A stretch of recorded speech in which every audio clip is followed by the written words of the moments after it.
Bueno, vamos a Filipenses. Es interesante porque cuando tú te pones antes de empezar el tema, déjame preguntarte, ¿cuál es el tema que a ti más te apasiona? ¿Cuál es el tema que tú podrías estar hablando horas y horas y horas y horas?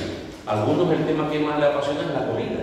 No se puede llevar de la comida, hablando de la comida 3 horas seguidas, ¿no? De los diversos platos, los diversos ingredientes, cómo se hacen los postres, etcétera, etcétera. A lo mejor tú eres una pasión de la comida y cuando te das cuenta vas durante horas y dices, ¡ay, ya pasa el tiempo! A otros lo que más le apasiona es hablar de fútbol. Y se pueden hablar de fútbol durante mucho tiempo. A otros de la moda. A otros les encanta la moda y se pueden llevar hablando de la moda mucho tiempo. A otros les puede gustar mucho el campo, se pueden llevar hablando del campo. ¿Qué es el tema por antonomasia, por excelencia, que te gusta a ti más? Uno, que a ti no te importaría hablar durante horas de ese tema. A mí me gusta escuchar la palabra de Dios y hacer crochet. A escuchar la palabra de Dios y hacer crochet. Muy bien. Y puede hacer crochet escuchando la palabra de Dios. Muy bien, 2 en 1. Muy bien. ¿Alguien más? Cuando vaya en el coche conduciendo, escuchar la alabanza. Cuando vaya en el coche conduciendo, escuchar la alabanza. Muy bien. Perfecto. ¿Alguien más? A mí más mi alabanza y la Biblia. Es lo que tengo ahora mismo. La alabanza y la Biblia. Qué espirituales somos. Hablar de la historia. Hablar de la historia. Muy bien. A ti te encanta hablar de la historia. Y te puede llevar horas y horas hablando de la historia. Muy bien. Tenemos una historiadora. Muy bien. ¿Alguien más? La geografía. Profecía. Muy bien. Hablar durante horas sobre. Te puede llevar a enseñar de la profecía. La verdad que la escritura está llena de profecías. Muy bien. Todos tenemos temas que nos gustan menos y otros que nos gustan más. Todos. El apóstol Pablo tenía un tema que le encantaba hablar. Que le encantaba, era de alguna forma era el motor de su vida. Era el tema preferido que tenía Pablo. Dice en Filipenses, que es una palabra que se repite en el capítulo 1. Podéis leer el capítulo entero, lo podéis leer tranquilamente en casa. Pero fijaros que dice en el versículo 7 del capítulo 1, dice, como me es justo sentir esto de todos vosotros por cuanto os tengo en el corazón y en mis prisiones y en la defensa y confirmación del Evangelio. En la defensa y confirmación del Evangelio. Todos vosotros sois participantes conmigo de la gracia. En el versículo 12 dice, quiero que sepáis, hermanos, que las cosas que me han sucedido han redundado más bien para el progreso del Evangelio. En el versículo 17, versículo 16 dice, versículo 15, algunos a la verdad predican a Cristo por envidia y contienda, pero otros de buena voluntad. Los unos anuncian a Cristo por contención, no sinceramente, pensando añadir aflicción a mis prisiones, pero los otros por amor, sabiendo que estoy puesto para la defensa del Evangelio. Y en el versículo 27 del mismo capítulo 1, dice, solamente que os comportéis como es digno del Evangelio de Cristo, para que sea que vaya a veros o que esté ausente, oiga de vosotros que estáis firmes en un mismo espíritu, combatiendo unánimes por la fe del Evangelio. Fijaros que en este capítulo Pablo repite la palabra Evangelio, lo dice en el versículo 7, lo dice en el versículo 12, lo dice en el versículo 17, lo dice en el versículo 27, y Pablo está hablando del Evangelio. ¿Cuál es el tema preferido de Pablo? El Evangelio.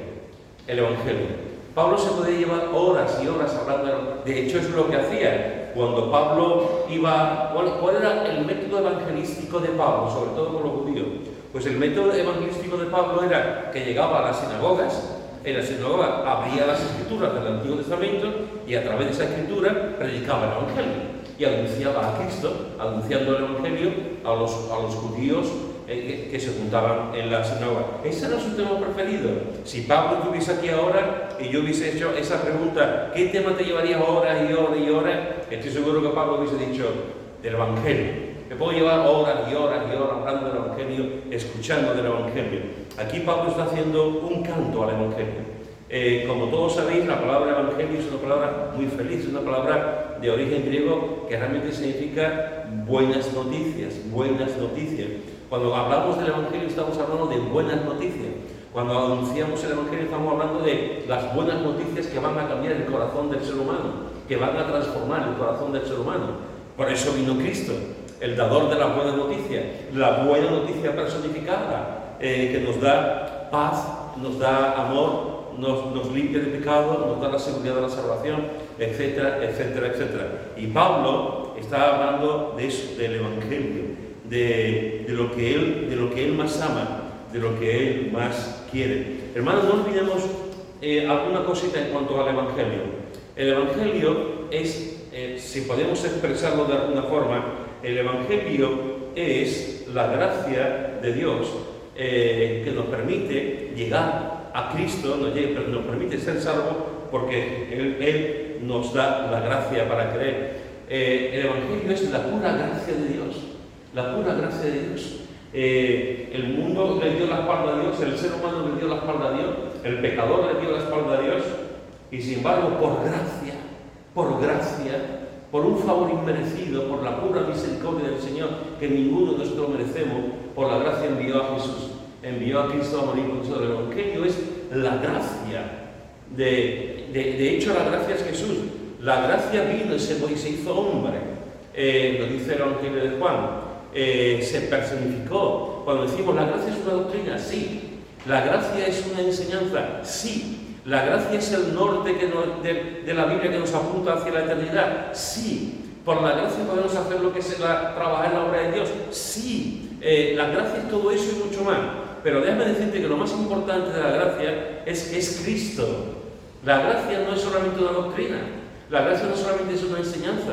La gracia es Cristo. Es Cristo. Por eso, de alguna forma, el apóstol Pablo le encantaba hablar de la gracia. Porque él había visto la gracia. Había hablado con la gracia. La gracia llegó a su camino en Damasco. La gracia le habló, la gracia le transformó. Es decir, Cristo le habló, Cristo lo transformó. Y Pablo estaba súper enamorado de Cristo y tenía pasión por Cristo. Por eso él está continuamente hablando del Evangelio. El Evangelio es la gracia de Dios manifestada en Cristo. Pero no solamente es la gracia de Dios, el Evangelio también es el Evangelio de la paz. De la paz. Tú y yo, antes de creer en Cristo, estábamos en guerra. Cogíamos nuestro arco, nuestra pistola, cogíamos nuestras espadas, estábamos luchando con Dios. Teníamos un combate todos los días contra Dios. Y ingenuos de nosotros pensábamos que íbamos a ganar, como si pudiéramos ganarle a Dios. Pero estábamos en una lucha continua, en una batalla continua. Estábamos en guerra. ¿Cuántas personas he conocido yo, y seguramente tú también? ¿Cuántas personas he conocido?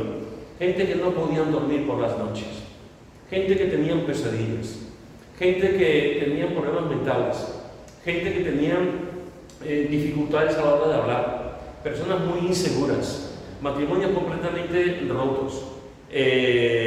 ¿Cuánta gente hemos conocido así que han creído en Cristo y han tenido paz?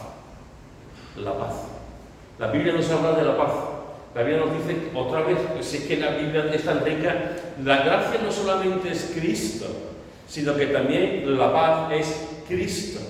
Cristo es la paz, es nuestro suprema, es realmente aquel que nos va a dar, porque Él es la paz. Jesucristo es la paz. Cuando miramos a Cristo, encontramos la paz. Cuando seguimos a Cristo, seguimos la paz. Cuando estamos escuchando su voz, estamos escuchando la voz de la paz. Cristo es nuestra paz por la eternidad. El Evangelio es la paz. Y hay gente que han creído en Jesucristo, sus vidas estaban mal, han creído en Cristo y han tenido la paz. ¿Sabéis, hermano? La paz con Dios, la paz con la gente y la paz con uno mismo. Cuando tenemos a Cristo, cuando creemos en Cristo, cuando creemos en el Evangelio, las buenas noticias de salvación, tenemos paz para con Dios. Tenemos paz, como dice Pablo en Romanos. Tenemos paz para con Dios, porque estábamos en guerra. Pero en el momento que nos rendimos, en el momento en que Él gana y nosotros nos rendimos y creemos en Cristo, en ese momento tenemos paz para con Dios. ya no estamos en guerra.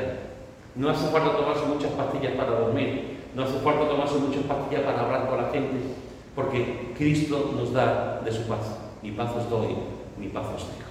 Eso es lo que hace el Señor cuando creemos en Él nos da paz, su evangelio nos da paz. Pero no solamente nos da paz con Él, nos da también paz con los hermanos. ¿Cuántas veces hemos conocido a gente enemistada?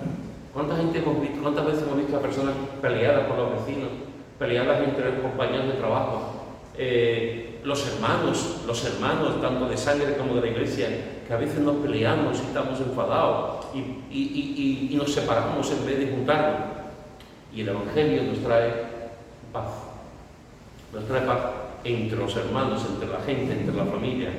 El Evangelio trae paz con Dios, paz con los demás. Porque somos capaces de ir a la persona y decirle: perdóname por el daño que te he hecho, pero mi vida ha cambiado. Tengo a Cristo y sé que estoy enemistado contigo, sé que te he hecho daño, perdóname porque quiero volver a tener una relación contigo. Y el Señor nos ayuda a tener paz con los demás, a olvidar lo que nos han hecho,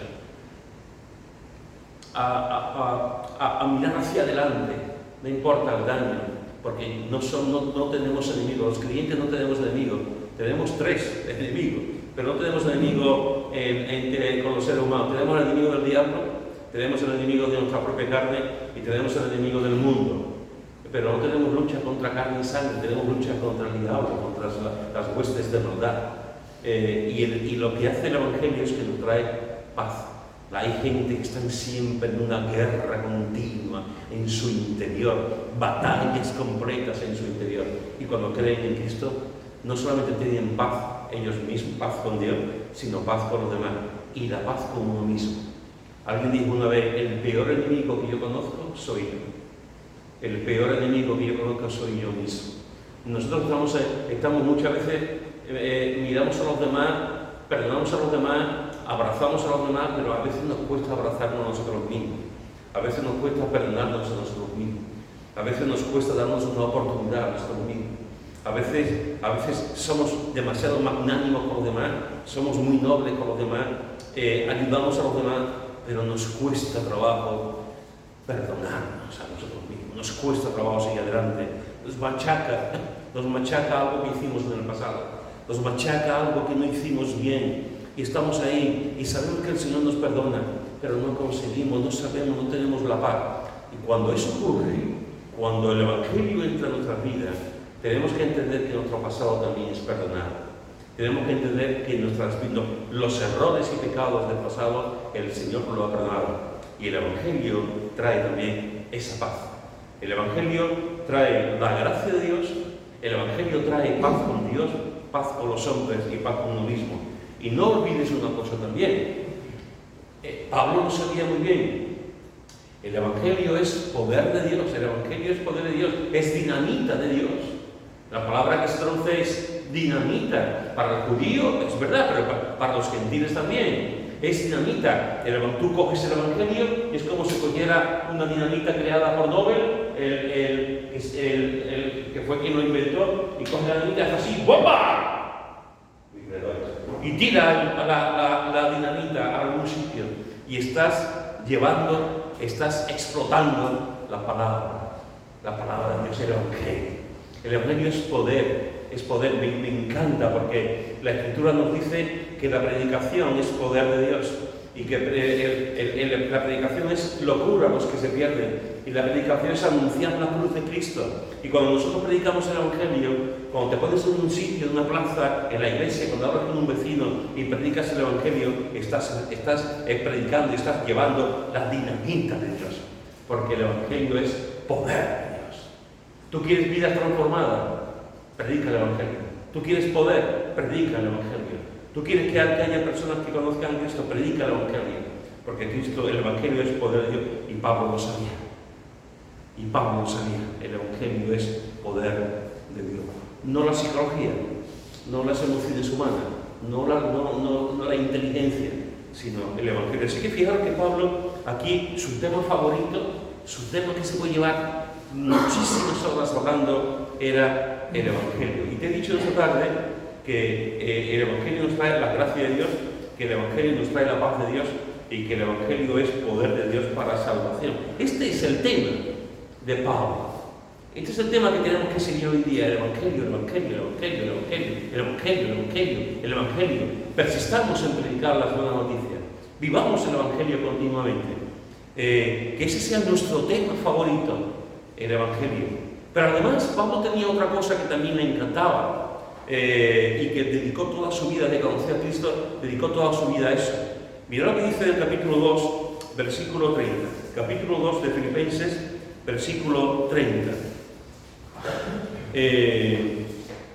Dice, porque por la obra de Cristo estuvo próximo a la muerte, exponiendo su vida para sufrir lo que faltaba en vuestro servicio por mí. Te lo repito, porque por la obra de Cristo estuvo próximo a la muerte, exponiendo su vida para sufrir lo que faltaba en vuestro servicio por mí. Si leéis los versículos anteriores, Pablo está hablando aquí de Epafrodito. Una de las cosas que a mí me encanta de Pablo es que era un hombre que sabía hacer equipo. Pablo no era el típico líder que va por libre. Pablo no era la típica persona que hace lo que le da la gana sin contar con los demás. Pablo creía en la gente. Pablo creía en los matrimonios. Aquila y Priscila eran un matrimonio. Pablo creía en la juventud. Marcos era joven. Timoteo era joven también. Pablo creía en las oportunidades a los demás. En trabajar con personas, trabajar con gente para que al día de mañana dicen lo mejor para la obra de Dios. Tiene un montón. Tú lees la Escritura y tú verás la cantidad de hermanos, de hombres y mujeres con los que Pablo cree en ellos, Pablo les predica, se convierten y hace una labor de discipulado. Pero no solamente una labor de discipulado teórico, sino una labor de discipulado práctico, de anunciar, de predicar, de ir a los sitios. Y aquí está Epafrodito. Y habla de Epafrodito. Y Epafrodito iba a ir a Filipos. Y quería estar allí, pero se había enfermado. Se había enfermado y la iglesia de Filipos no lo está recibiendo porque se había puesto malo. Dice Pablo, él tenía, en el versículo 26 dice, Epafrodito tenía gran deseo de veros a todos vosotros y gravemente se angustió porque habíais oído que había enfermado. Pues en verdad estuvo enfermo, a punto de morir, pero Dios tuvo misericordia de él, y no solamente de él, sino también de mí, para que yo no tuviese tristeza sobre tristeza. Así que le envió con mayor solicitud para que al verle de nuevo os gocéis y yo esté con menos tristeza. Recibidle pues en el Señor con todo gozo y tened estima a los que son como él, porque por la obra de Cristo estuvo próximo a la muerte. No sabemos exactamente en qué momento Epafrodito estuvo a punto de morir. No sabemos exactamente las circunstancias. Hay todo tipo de opiniones. En cuanto a lo que sí sabemos es que en algún momento, a consecuencia de la obra de Dios y por la obra de Dios, Epafrodito estuvo a punto de morir. Y la iglesia de Filipos, que lo estaba esperando, pasa el tiempo y no viene y se entera que está enfermo, y la iglesia se preocupa por él. Y Pablo también se preocupa de lo que está pasando. Y Pablo no quiere que le pase nada porque Pablo lo amaba y iba a estar triste por la situación. Y al final les está diciendo, él lo voy a enviarlo de nuevo para que esté allí con vosotros. Porque por la obra de Cristo estuvo próximo a la muerte. Para Pablo, el tema fundamental de su vida es el Evangelio, las buenas noticias. Pero para Pablo, y lo reconoce en Epafrodito, lo que más podía hacer, lo más importante era trabajar en la obra de Dios. Trabajar en la obra de Dios. ¿Sabéis? En la obra de Dios hay dos tipos de trabajadores. Están los que están trabajando en la obra de Dios con smoking y pajarita. Y se ponen su smoking, se ponen su pajarita y están sirviendo la obra de Dios y no se manchan nunca. Y nunca tú no lo verás manchado, ni moviendo banco, ni limpiando sillas, ni limpiando el suelo, ni preparando nada. Son personas que están ahí, que están con su smoking, con su pajarita, bien peinados, con colonia, que bien huele. Y tú ves la ropa y tú dices, uy, es un siervo de Dios. Es un siervo de Dios, pero no me toque porque me he comprado el traje en el Corte Inglés. Y cuesta el traje 2.000 euros, por decir una cosa. Y están los trabajadores en la obra de Dios, están aquellos que están manchados, están aquellos que tienen trazas de aceite, que tienen que tienen heridas en las manos, que tienen cicatrices, que están sucios, que duermen mal, que sus ropas están siempre mal. Esos son los que están. Hay dos grupos de trabajadores en la obra de Dios: los que dicen que están trabajando pero están inmaculados siempre, y los que dicen que están trabajando y bajan a la mina, y bajan a la mina, y bajan al pozo, y están sirviendo y trabajando al Señor. La obra de Dios, hermanos y hermanas, hay que implicarse. En la obra de Dios hay que mancharse las manos.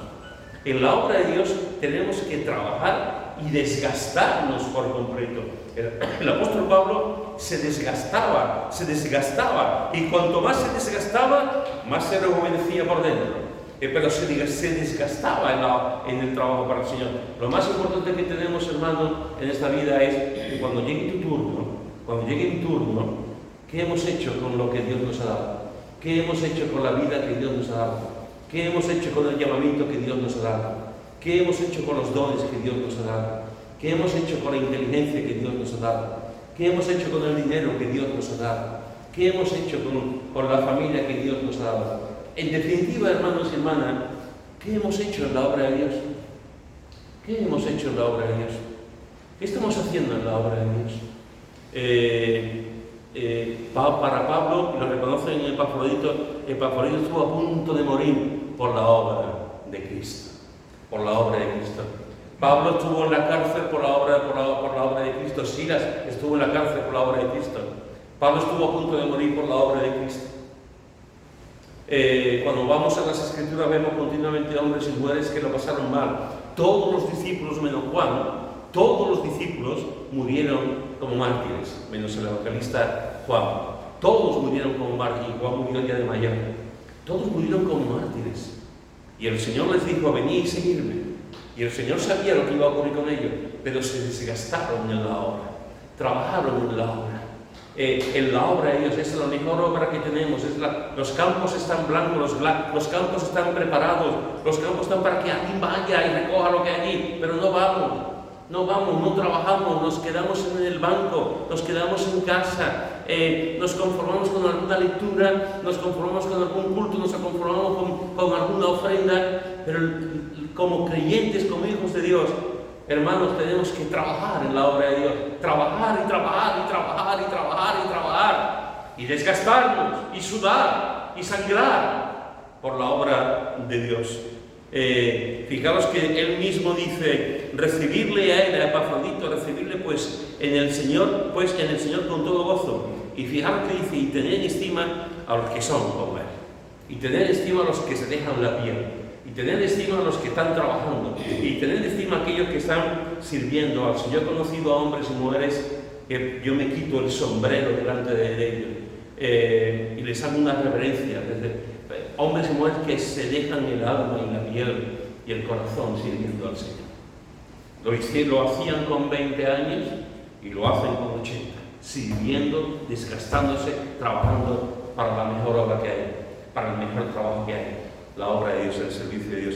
Pablo le encantaba el Evangelio, era su tema preferido, pero Pablo también era un hombre que su ocupación, su trabajo constante era estar en la obra de Dios, en la obra como predicador, como maestro, como evangelista, como teólogo, como escritor. Pablo era un hombre que siempre estaba trabajando en la obra de Dios.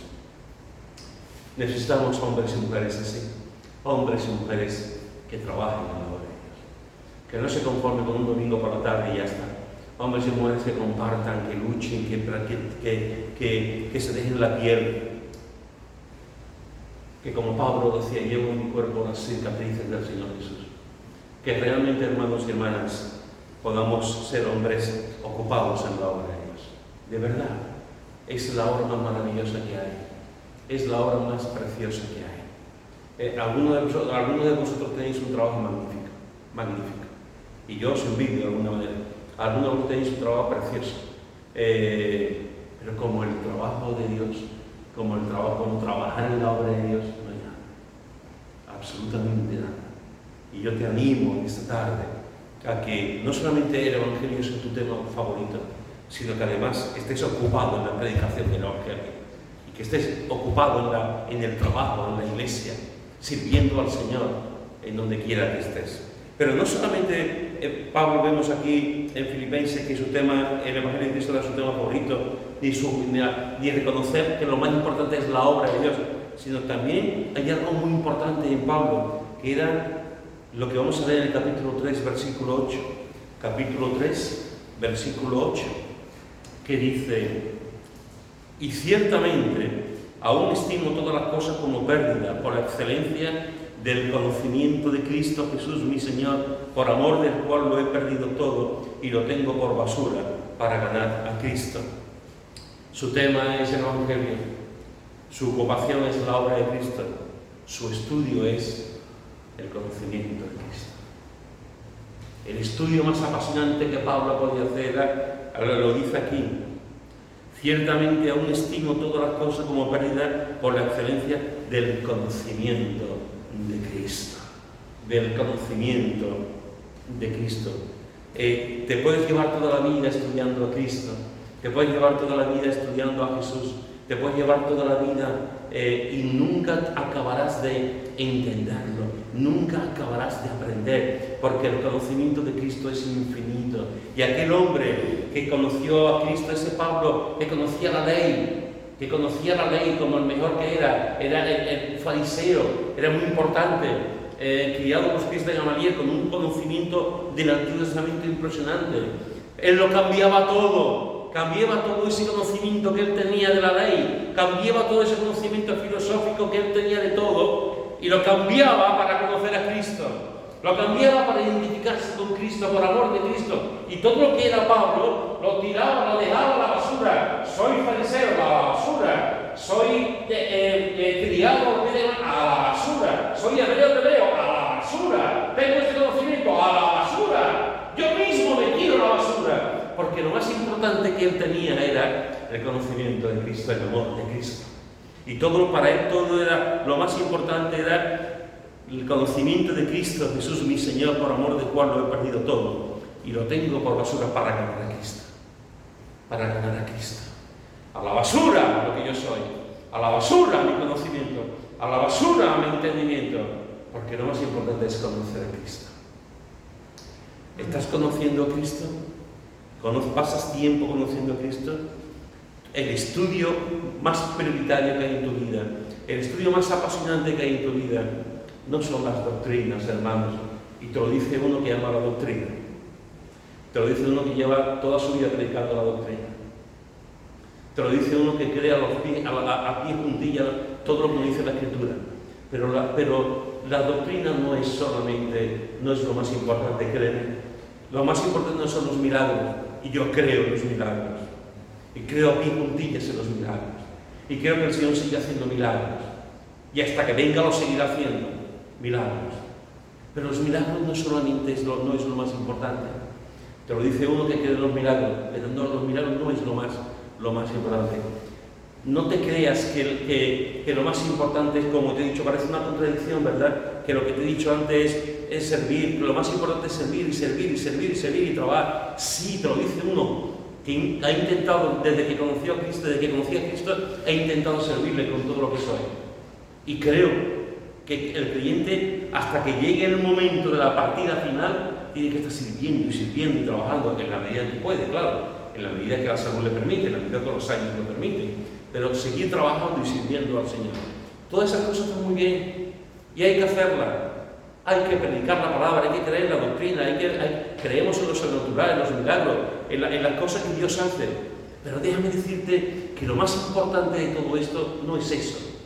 Lo más importante del creyente es el conocimiento de Cristo. El conocimiento de Cristo. El conocer, el estar enamorado de Cristo. El tener pasión por Cristo. El realmente poner los ojos en Cristo y estar siempre con Cristo. Eso es lo más importante. Pasa tiempo estudiando a Cristo. Pasa tiempo estudiando lo que la palabra de Dios nos enseña acerca de Cristo.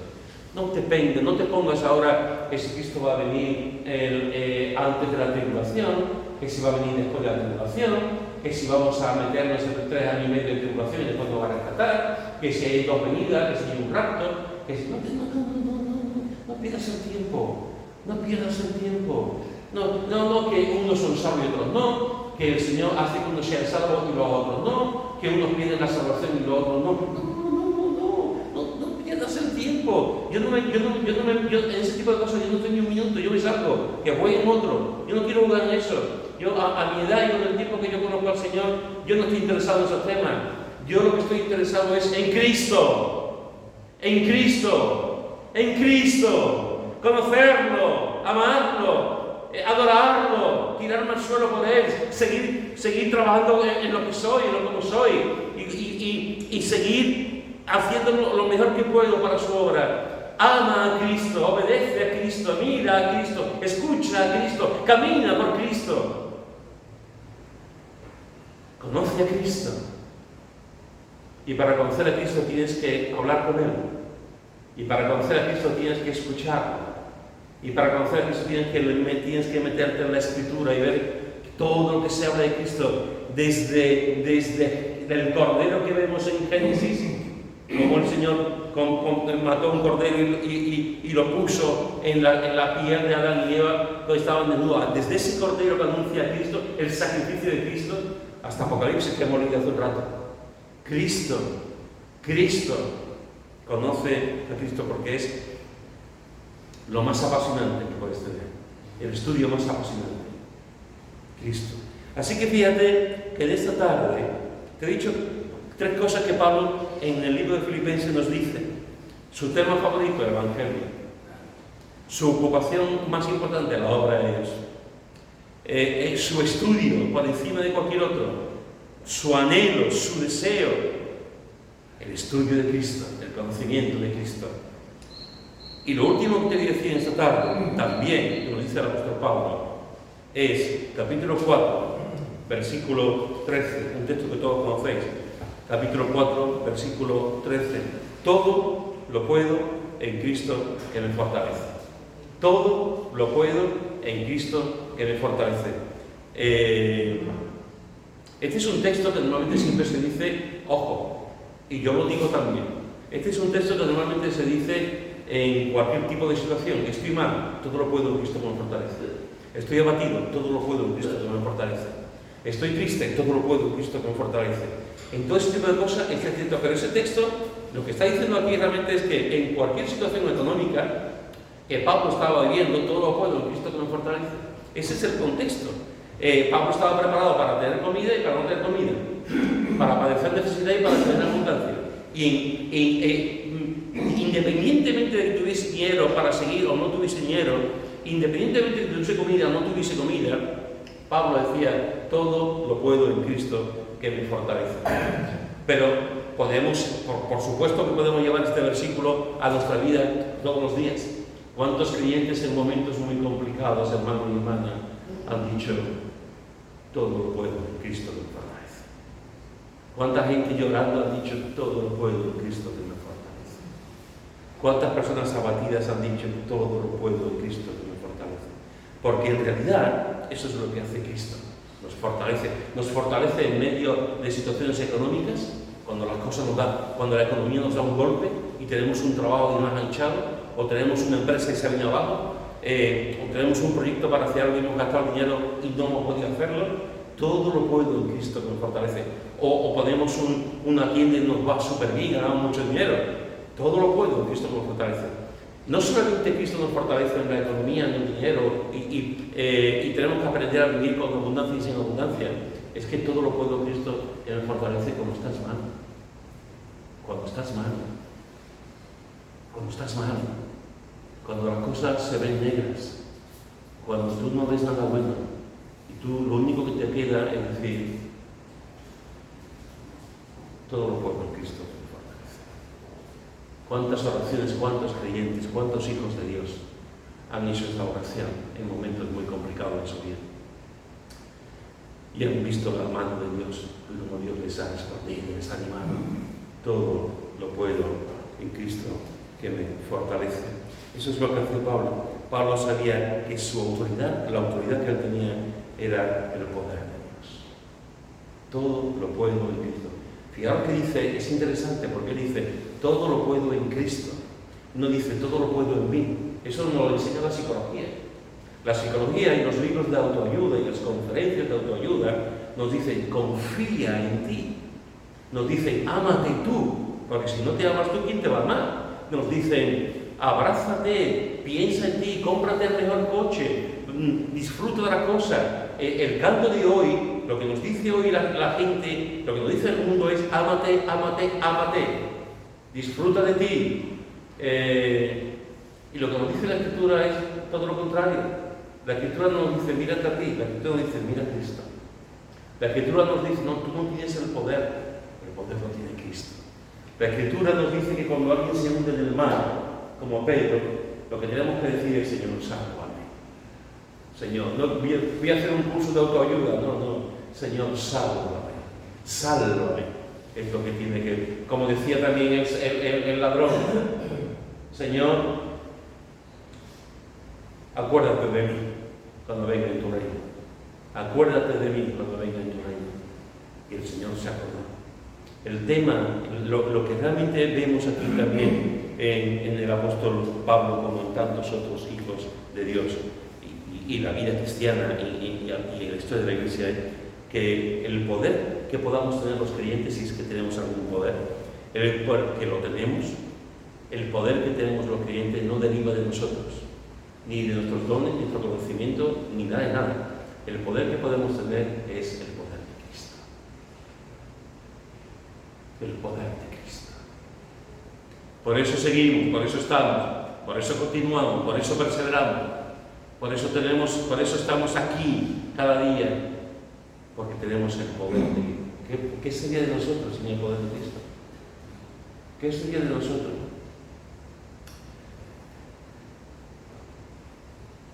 Conchi viene a la iglesia y Conchi dice, ¿dónde está el grupo de alabanza? Estoy inventando, ya sabe que va a estar. ¿Y dónde está el grupo de alabanza? Y Conchi de pronto está sola, más sola que la una. Y está aquí, y Conchi empieza a temblar. ¿Por qué está sola? Porque no tiene sus acompañantes habituales. Y Miguel viene, y Miguel piensa que van a estar todo el grupo, aunque él sabe que no va a estar. Y Miguel, que sabe tocar de todo, pues dice, bueno, ahora me toca la guitarra, pero estamos solos. Y aquí están, por una parte Conchi, por otra parte Miguel. Por una parte la mujer con el bailecito que hace ella, y al final, y por otra parte Miguel ahí tocando la guitarra. Y entramos nosotros y vemos solamente a alguien, a una voz y una guitarra, y decimos, Ofu. Y de pronto empiezan a cantar, y empieza a tocar, y dices tú, esto es otra cosa. ¿Por qué? Porque no solamente es la voz de una mujer, no solamente es la mano de un hombre tocando la guitarra, es Dios manifestándose, es Dios manifestándose, es Cristo el que nos da el poder. Es Cristo que nos da poder. Y a veces podemos pensar, yo no puedo cantar porque no sé, yo no puedo tocar porque no sé, porque soy muy poco, yo no puedo presidir porque soy tartamudo, yo no puedo dar un pensamiento porque me corto, yo no puedo orar en público porque se me traba la lengua, yo no puedo. Todo lo puedo en Cristo que me fortalece. Todo lo puedo en Cristo que me fortalece. Yo no puedo darle a mi vecino testimonio de Cristo porque me pongo a temblar. Todo lo puedo en Cristo que me fortalece. Todo lo puedo en Cristo que me fortalece. Estoy orando por una persona, llevo años orando por un familiar y no se convierte. Todo lo puedo en Cristo que me fortalece. Todo lo puedo en Cristo que me fortalece. Estoy pidiendo por un trabajo y ese trabajo no viene. Todo lo puedo en Cristo que me fortalece. Todo lo puedo en Cristo que me fortalece. Todo es todo. No tú, no yo, Cristo.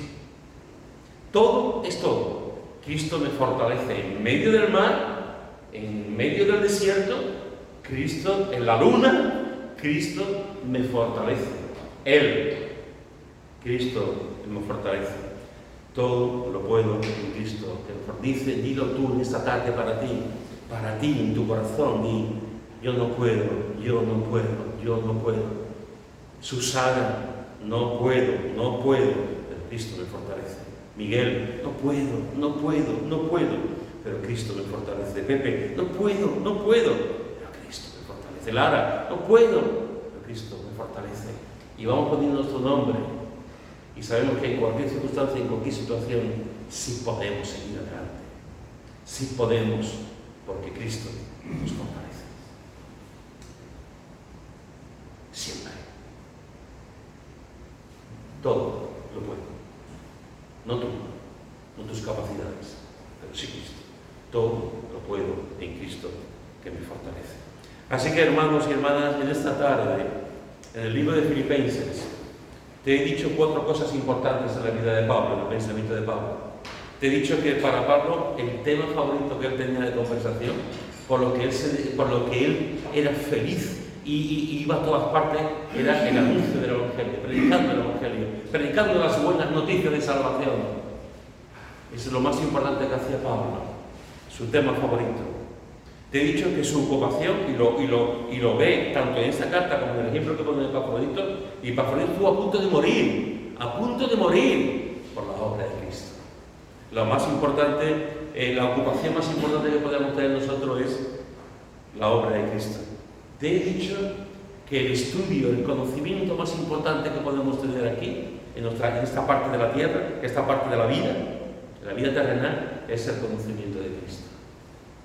Huele a Cristo, piensa en Cristo, camina en Cristo.